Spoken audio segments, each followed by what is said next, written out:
दा गारियाव बाहाय बेरायफैनायनि खोथाया जाहैबाय जोङो बिथांमोननि जानाखि सिकिउरिटि माबा बेखौ जोङो एसेसमेन्ट खालामनो फैदों। लोगोसे जोंहा बिथांमोननि हेफाजाबैनो जोङो प्रटेक्सन खालामनो गोनां जायो। जा माखासे माने टेकनिकेल उसुबिदाफोर दं, जाय टेकनिकेल उसुबिदाफोरखौ बिथांमोननि बेकआप लानानै जोङो मावनो गोनां जायो। बिनिखायनो जोङो माने जेसेबांनाखि जोंनि एरियायाव एजेन्सिसफोर दं, बे एजेन्सिसफोरजों जोङो रायलायनानै जोंनि माखासे माने गेपफोरखौ जोङो मेकआप खालामनानै खामानिखौ मावनो हायो। दा बेखौनो माने थांखि लानानै जों फैदों जे बिथांमोनहा जोंखौ प्रटेक्सननि बेलायाव बेसेबां माने क'पारेसन होनो हायो बिथांमोनजों जों रायलायबाय, सिंनि बाथ्राफोरखौबो रायलायबाय।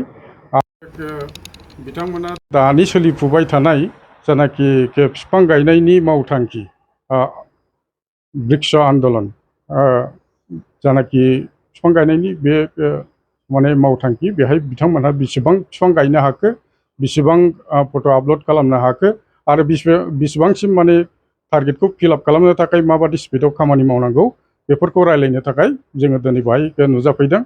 दा जोङो लोगोसेनो माने कास्टम अफिसावबो हाबगोन। बिथांमोनहा फरेस्ट प्रडिउस जोंनि माने उइथिन इण्डियानिफ्रायथ' नङा, माने आउटसाइड इण्डिया भुटाननिफ्राय बेसेबांनाखि फरेस्ट प्रडिउस ओंखारबोदों, बेयो माबादि रेगुलेट खालामदों, बिथांमोना बेसेबां कास्टम क्लियारेन्सखौ होखांखो, दा बेफोरनि डाटाफोरखौबो जों लागोन। लोगोसे BCDC जानाखि चेयारमेनफोर, जानाखि अंगनबादिनि बायद'मोन, जानाखि माने आशा बायद'मोन, बिथांमोनखौ माने बिफां गायनायाव अमृत बृक्ष आन्दलनाव बिथांमोनखौ माने जगदान खालामनो होदों, बिथांमोनहानो गायदों। फट' आपल'ड खालामनो थाखाय बिथांमोनखौ जोङो इनकारेज होलांगोन।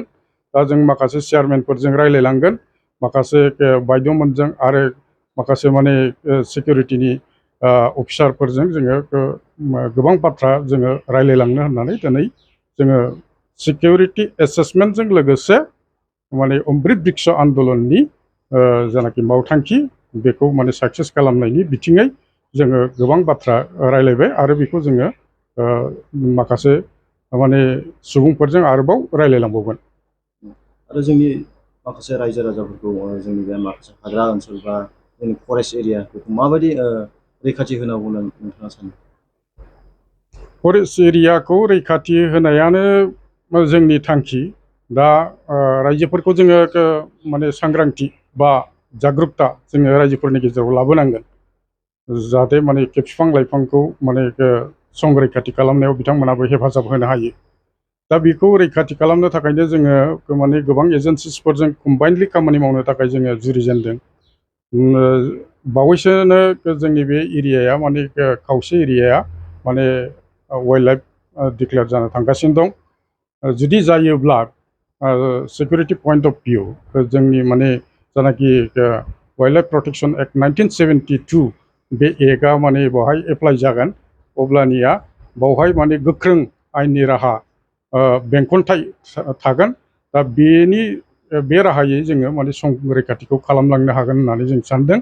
लोगोसेनो जोङो प्रिन्स एरियायाव जेसेबांनाखि गामियारि सुबुंफोर दं, बिथांमोननि गेजेराव जोङो मोनसे सांग्रांथि आरो जागरुक माने माखासे एवारनेसखौ जोङो लाबोनानै बिथांमोनखौबो बे संरैखाथियाव हेफाजाब होनो थाखाय जों खावलायगोन। Thank you.